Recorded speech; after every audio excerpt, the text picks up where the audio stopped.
Bonjour tout le monde et bienvenue dans ce premier lecture du mois de l'année 2018 et on commence normalement l'année 2018 avec le mois de janvier et donc avec la pile qui est ici. On commence avec Fire Force tome 5 aux éditions Kana, donc une moitié de tome qui nous retrace les origines de la 8ème brigade avec la rencontre entre le capitaine Obi et le commandant Inawa, si je dis pas de conneries. Donc super intéressant, on découvre les origines de cette brigade et comment ces deux personnages, comme qui sont hyper importants dans la brigade, hein, c'est les deux plus hauts gradés, se sont rencontrés et ont formé cette fameuse brigade qui enquête sur les autres brigades. Ensuite, dans la deuxième partie, on rencontre Benimaru, enfin le re-rencontre, donc on nous montre un petit peu sa brigade, Benimaru étant le capitaine de la 7ème brigade voilà, Fire Force, hein. Donc on voit comment il lutte contre les êtres enflammés et comment fonctionne un petit peu sa brigade, et ça part rapidement en couille, et il va y avoir des combats entre la 8ème et la 6ème brigade, et c'est cool. On passe maintenant à Food Wars ou Shokugeki no Soma, tome 21, donc un tome qui commence l'arc d'Hokkaido, donc un arc qui va arriver dans la prochaine saison de Food Wars ou Shokugeki no Soma qui va arriver en avril, donc je vais essayer de parler en énigme, donc il y a pas mal de défis dans ce tome, hein, dans cet arc d'Hokkaido, parce que c'est un arc qui est là pour faire le passage de la seconde à la première, donc c'est un examen de fin d'année, donc il y a pas mal de défis au niveau de la cuisine qui sont un petit peu casse-couilles, et à la fin du tome, il y a Shokugeki qui se prépare, avec un personnage, on s'attendait pas à le voir là, j'en dirai pas plus, mais ceux qui regardent que l'animé, vous allez crier quand vous allez voir cette scène-là, vous allez hurler tellement c'est, on s'y attend pas, quoi. Vous allez hurler, et moi j'ai un petit peu hurlé en voyant ça. On passe maintenant aux éditions Glénat avec Ranma 1,5 Perfect Edition tome 2. Donc dans ce tome, on a trois parties. La première, c'est contre la Rose Noire, avec un combat d'arts martiaux, la gymnastique entre la Rose Noire et Akane, puis Ranma. Puis on a un tag duel de patinage artistique slash arts martiaux entre un couple de patineurs artistiques face à Ranma et Akane, puis face à Ryoga et Ranma fille. Et enfin, on a Shampoo, l'Amazone, hein, ou Bambou, qui arrive. Et putain, il y a plein de choses, hein. Franchement, je pensais pas qu'elle arrivait aussi vite, Bambou. Je pensais pas que la Rose Noire apparaissait aussi vite aussi dans le manga. Et il se passe plein de choses. Et on a un petit peu le génie de Rumiko Takashi à nous montrer des combats d'arts martiaux spectaculaires et des trucs complètement insensés. Genre, on fait des arts martiaux avec de la gymnastique, on fait des arts martiaux avec du patinage artistique. C'est génial, c'est complètement loufoque, mais c'est génial. One Piece, tome 85, avec les deux éditions, l'édition simple et l'édition 20 ans. Je lis pas One Piece en fait, je lis les scans, donc j'achète les tomes juste pour les collectionner. Et en fait, j'attends que l'édition française ait fini un arc en entier, donc là c'est l'arc de Big Mom, donc j'attends que l'arc de Big Mom soit fini en tome français. Puis je relis tout l'arc d'un coup. J'ai fait ça pour Dressrosa, j'ai fait ça pour Zo. J'aime bien faire ça en fait, j'apprécie d'autant plus l'arc en le relisant d'une traite que de le lire semaine par semaine. Le semaine par semaine, c'est pour pas me faire spoil, et quand je lis d'une traite, c'est vraiment pour l'apprécier une seconde fois, voir des choses que j'avais pas forcément remarquées la première fois. Non, donc je lis pas One Piece, mais je sais ce qui se passe dedans. J'ai feuilleté pour lire les SBS. Donc là, dans le prochain tome, ça va être la Tea Party. Ça va être génial. Ça va être une dinguerie. Inomaru Sumo, tome 9. Donc, après un tournoi par équipe qui s'est terminé par la victoire de l'école de Inomaru, on passe au tournoi individuel avec chacun pour sa pomme. Et je ne m'attendais pas à voir un match entre Inomaru et son capitaine. Il était dingue, il était génial, il était ouf. Ensuite, on a un petit peu de développement entre donc, le personnage du capitaine et la racaille, donc j'oublie le nom, désolé, j'ai plus les noms en tête. Puis, on nous montre un des trésors nationaux du sumo, un des 5 plus forts, ou 4 plus forts, je crois qu'ils sont 5 si je dis pas de conneries. Donc ça annonce du lourd pour la suite. Et ça va bientôt être adapté en animé. Bon, j'ai vu une news, alors je ne sais pas quand exactement, mais il y aura un animé sur Inomaru Sumo qui va retracer le premier arc, donc je crois que c'est les 15 premiers tomes.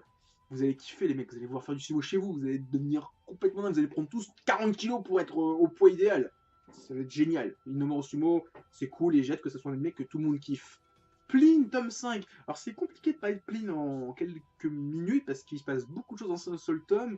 Donc on nous présente des peuples d'Afrique, enfin il y a un mec qui présente des peuples d'Afrique mystiques, par exemple ceux qui ont sur la couverture, donc qui n'ont pas de tête, qui ont un visage au niveau du torse. Les héros voyagent sur un bateau, il nous fait des cours sur les animaux qu'il faut embarquer sur un bateau pour être tranquille, par exemple les ânes parce que le lait d'ânesse ça guérit des poisons, les chats parce que ça tue les rats. Voilà, c'est des trucs super intéressants à savoir, même si bon c'est un petit peu dépassé aujourd'hui parce que honnêtement on est au 21 siècle, on n'a plus de bateau en bois, maintenant la technologie, tout ça, tout ça. Mais c'est super intéressant à lire, franchement, j'apprécie la lecture, c'est un bon CNN, c'est cool. Il y a un petit mélange réalisme et un peu mysticisme, parce qu'ils croient encore aux légendes. Par exemple, ils disent qu'ils vont sur une île, c'est la demeure de Éole, le dieu du vent, alors que normalement il n'existe pas, hein, mais ils y croient. Et il y a un petit peu ce côté mystique où ils disent ah putain les dieux ont fait ça, alors qu'en fait non, c'est juste la nature. Mais ils y croient encore un petit peu et ça je trouve ça super stylé.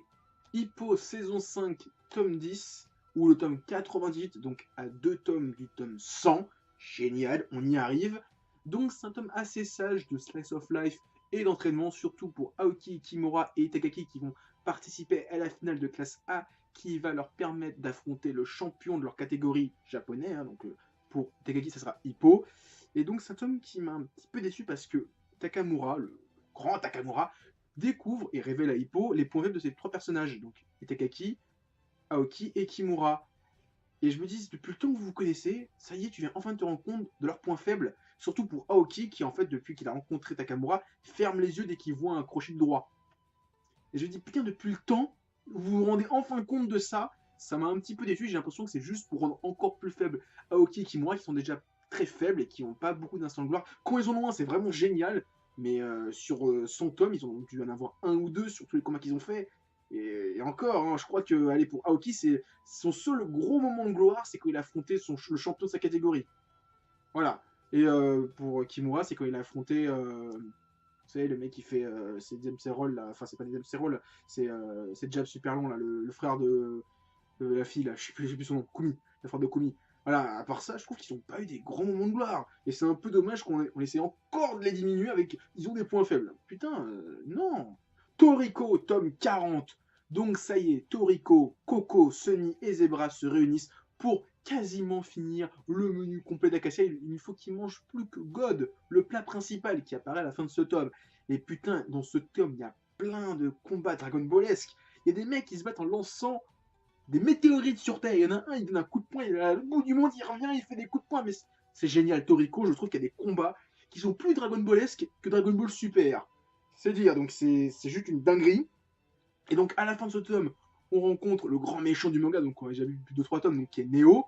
Et on rencontre surtout God, ça y est, le truc depuis le tome 1, on parle de God, le plat principal d'Acacia, le plat principal de Toriko, qui veut mettre dans son menu complet. Ça y est, on le rencontre, ils vont l'affronter. Il reste plus que 3 tomes, Toriko est quasiment à la fin.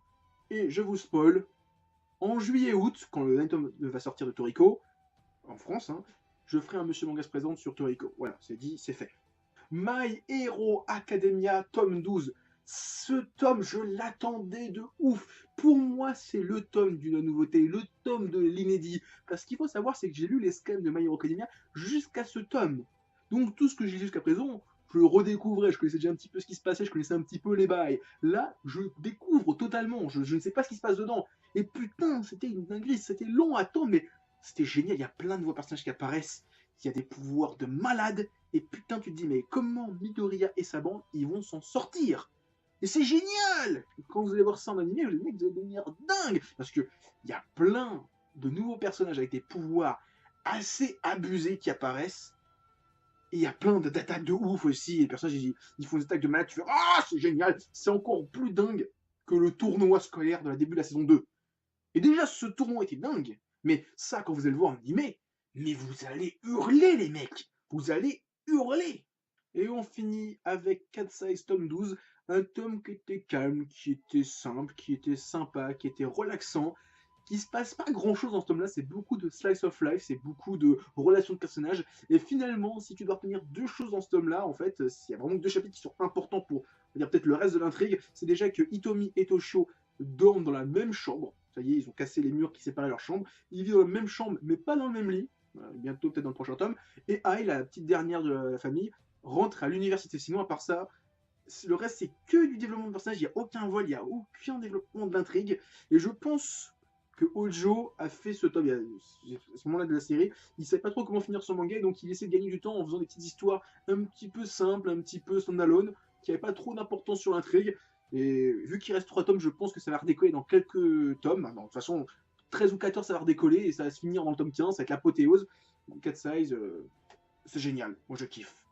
Et voilà, c'est ainsi que se termine mes lectures du mois de janvier 2018. Donc avant de se quitter, mettez un petit pouce bleu, laissez des commentaires, partagez la vidéo.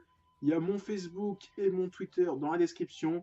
Et moi je vous dis à plus, continuez à lire des mangas et à lire des animas. Allez, ciao tout le monde.